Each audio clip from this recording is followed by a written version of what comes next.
বিবাহিত ইমামের পিছনে জুমার নামাজ ও পাঞ্জেগার নামাজ পড়া যাবে কি না? কি বলেন, আপনাদের কি জানা আছে? অবিবাহিত ইমামের পিছনে নামাজ পড়া যাবে কি না যাবে না? আমি একটা কথা সবসময় বলি, যত মাসআলার খোঁচাখুচি, একটা হলো মাসআলা জানা, জিজ্ঞেস করা, এটা তো ভালো জিনিস, কিন্তু মাসআলার খোঁচা বুঝেন মানে হলো বিভিন্ন মাসআলা দিয়ে খোঁচানো আর কি, অযথাই। এটা আমাদের দেশে দুই শ্রেণীর মানুষের পিছনে মানুষ করে। এক হলো হুজুরদের পিছনে, বিশেষ করে ইমাম সাহেব মুয়াজ্জিন সাহেব হলে বেচারাদের পিছনে, আরেক হলো মহিলাদের পিছনে। মহিলাদের জন্য আজগুবি সব মাসালা বাইর করে, হ্যাঁ, আর ইমাম মুয়াজ্জিনদের পিছনে। ভাইরে, কেউ বিয়ে করা ছাড়া নামাজ পড়তে পারবে কিনা? কোন সন্দেহ আছে? বালেগ হয়ে গেছে, বিয়ে করে নাই, তার নামাজ আছে না নাই? তাহলে ইমাম সাহেবের পর প্রশ্ন আসলো কেন? আপনি যদি মুসল্লি হইতে পারেন, মুক্তাদি হইতে পারেন, ইমামতিও করতে অসুবিধা নাই। আমাদের অনেক ভাইরা মনে করেন যে না, ইমামতি করতে হলে হইতে হবে, বিয়ে করতে হবে, অবিয়েত্তা মানুষের পিছনে ইমামতি হয় না। এটা কোনো কথা হলো? অবিয়েত্তা মানুষের জন্য ইমামতি হবে না?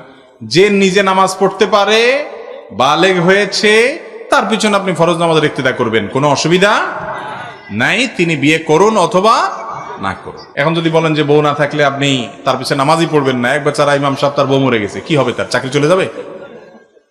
এটা তো কোনো কথা না। তাহলে বোঝা গেল, পাঞ্জেগানা নামাজ হোক, 5 ওয়াক্ত হোক আর জুমা হোক, ইমামতি করার জন্য ইমাম সাহেবের বিবাহিত হওয়া জরুরি। তবে সাধারণত মসজিদের দায়িত্ব যাদেরকে দিবেন, সেটা ইমাম হোক আর খতিব হোক, তাদের মধ্যে যেন ব্যক্তিত্ব থাকে, ভারত্ব থাকে, ওজন থাকে, একেবারে ফাত্রামি যেন না করে, আড্ডাবাজি যেখানে সেখানে যেন না করে, ওজনদার মানুষ হয়।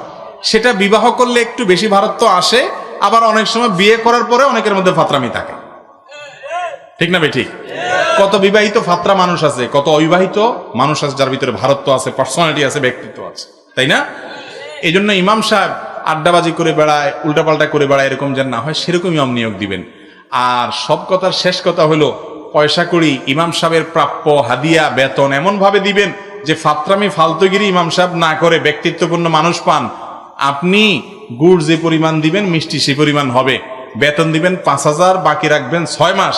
আবার চাইবেন যে ব্যক্তিত্বপূর্ণ, বিবাহিত, বালেগ, সুদর্শন, বড় আলেম, মুফতি, আল্লামা একজন ইমাম সাহেব। এটা সম্ভব কোনোদিন? গুড় কম দিবেন আর শুধু মিষ্টি বেশি চাইবেন, তা হবে কেন? ইমাম সাহেব, খতিব সাহেবরা যেন ভালো থাকে সেদিকটাও খেয়াল করবেন। আবার ওনারা যেন কোনো ফাত্রামি না করে, সেরকম মানুষ যেন নিয়োগ না পায়, সেটাও খেয়ালে রাখতে হবে। সেটার সাথে বিবাহের সম্পর্ক নাই। তবে হ্যাঁ, সাধারণত একটু বয়স বেশি হলে ভারত্ব আসে। যদি দেখেন যে একজন মানুষের বয়স কম হলেও ভারত্ব আছে, আলহামদুলিল্লাহ, তাকে নিয়োগ দিতে কোনো অসুবিধা নাই।